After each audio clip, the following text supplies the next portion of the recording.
Hello and welcome to our last topic for Bio 153 for the semester, reproduction. We are going to start our discussion of reproduction by talking about female reproductive anatomy. Okay, so here is a diagram of what the female reproductive system looks like. The reproductive organs are located roughly here in the body. The gametes, the eggs, are made in these organs called the ovaries, okay? And then we have a series of structures that lead from the ovaries to the external environment, okay? So let's take a look at these structures, starting with the ovaries. Okay, so the ovaries are the gonads in the female. So gonads are gamete producing organs in the females. The gametes are the eggs, right? So you might remember that gametes are the haploid cells that are going to meet up with each other to form the zygote, which is eventually going to give rise to the embryo and then the full offspring, okay?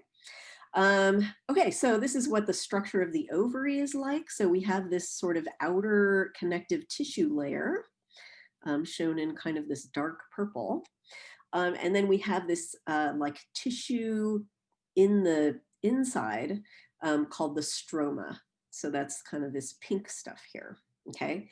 The kind of interesting stuff that's going on in the ovaries is these structures right here, the follicles, okay? So the follicles contain eggs in various stages of development, and the follicles themselves undergo a series of changes over the course of the menstrual cycle. So at the beginning of a menstrual cycle, we start with these primary follicles, a few of them.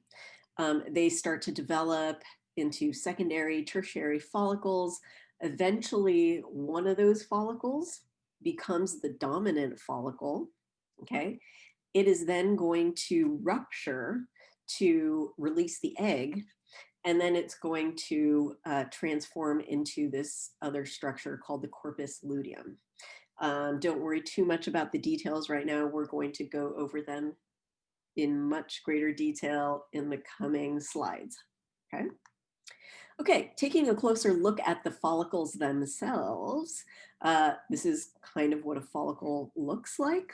You'll have a kind of an outer wall filled with fluid. Okay, so the fluid at the middle is called antral fluid, and the middle portion, the fluid-filled portion of the follicle is called the antrum.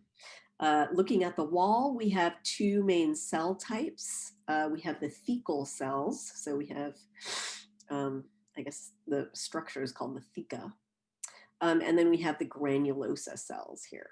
Okay, so the thecal cells are going to make testosterone. The granulosa cells are going to make estrogens, and they also secrete antral fluid.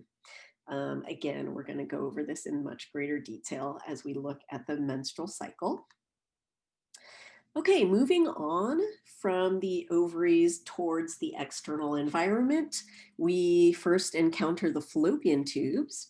The fallopian tubes have these kind of finger-like projections called fimbriae that sort of partially wrap around the ovary in order to kind of catch the egg after it's released from the ovary, okay?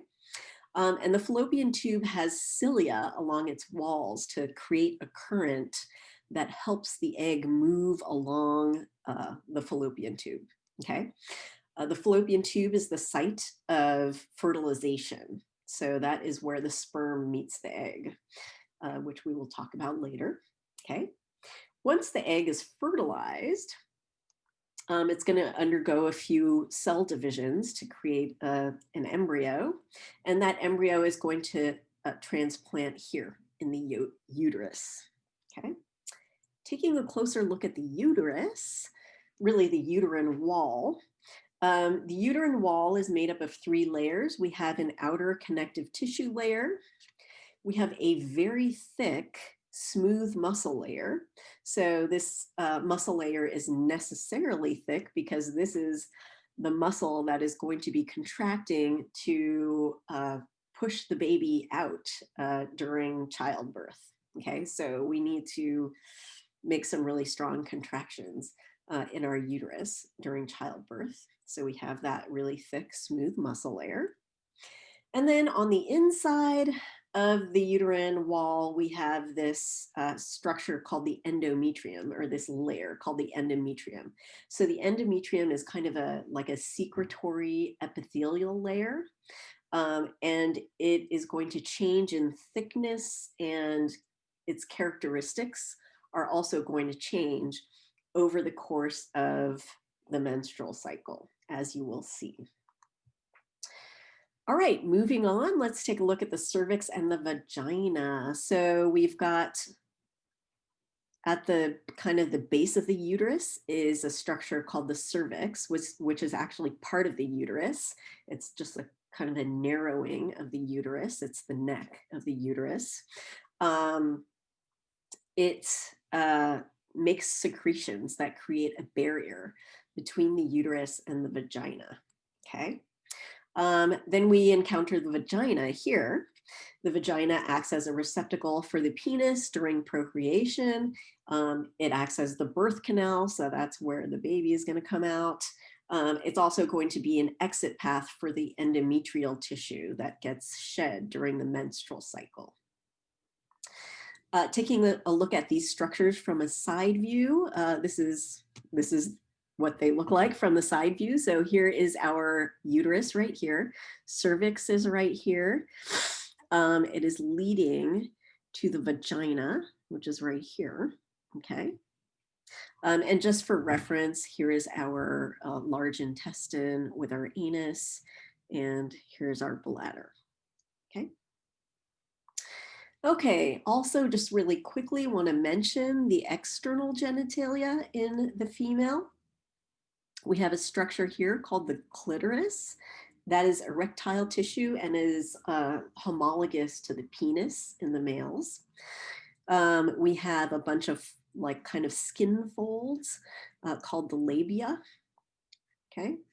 And then we have the vaginal opening here. So this connects to the vagina, and that lies between the urethral opening. This is where our urine is going to come out of, and the anus, which is where our feces is going to come out of.